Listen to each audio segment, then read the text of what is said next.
Ainsi se termine la célébration de ce jour. Le dimanche est le 8e jour de la création pour tous les chrétiens. Le jour qui nous ouvre sur l'infini. Le jour où, en revenant d'entre les morts, vivant, Jésus nous indique qu'il veut changer la création tout entière, la transformer pour l'arracher au pouvoir du néant.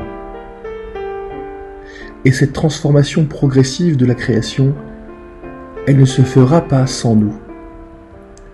Il veut que parmi tout ce qui doit naître d'une vie nouvelle, impérissable, brillante et sublime, nous soyons les premiers collaborateurs de cette œuvre. Il veut que nous soyons les partenaires de cette œuvre nouvelle. Souvenez-vous, dans le livre de la Genèse, la création est confiée à l'homme. Alors commençons là cette résurrection par nous-mêmes. Tout au long de la semaine, commençons là cette vie nouvelle. Commençons par vivre des pensées nouvelles, des habitudes nouvelles, de nouvelles manières d'aimer, plus vraies, plus justes, qui attendent moins en retour. Commençons ce chemin nouveau, en transformant progressivement tout ce qui fait notre vie, pour lui donner déjà un goût d'éternité. Dans la première lecture, le livre de la sagesse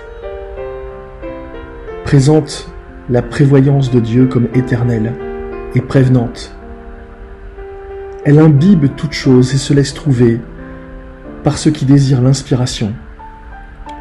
Elle a quelque chose à voir avec la nouveauté des jaillissements, avec l'audace de ceux qui croient. On la retrouve aussi dans la parabole des 10 vierges, racontée par Jésus. Celles qui sont dites prévoyantes mettent tout ce qui est en leur pouvoir pour jamais ne se laisser surprendre par l'abattement, la tristesse, la fin du courage. Elles font tout ce qui est possible, tout ce qui est réalisable pour elles, pour toujours tenir bon dans l'adversité et ne jamais laisser leur lumière s'éteindre.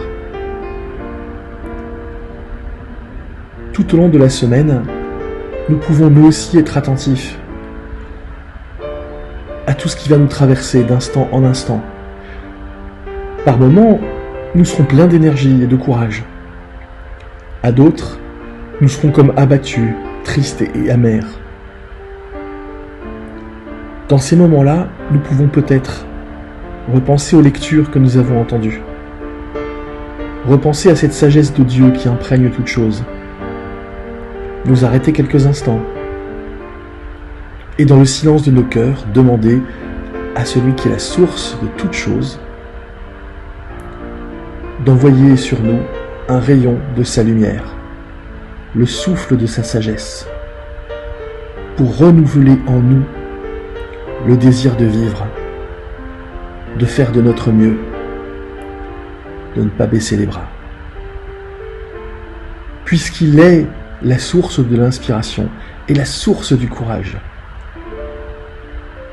mettons-le à contribution lorsque l'huile de notre lampe vient à manquer.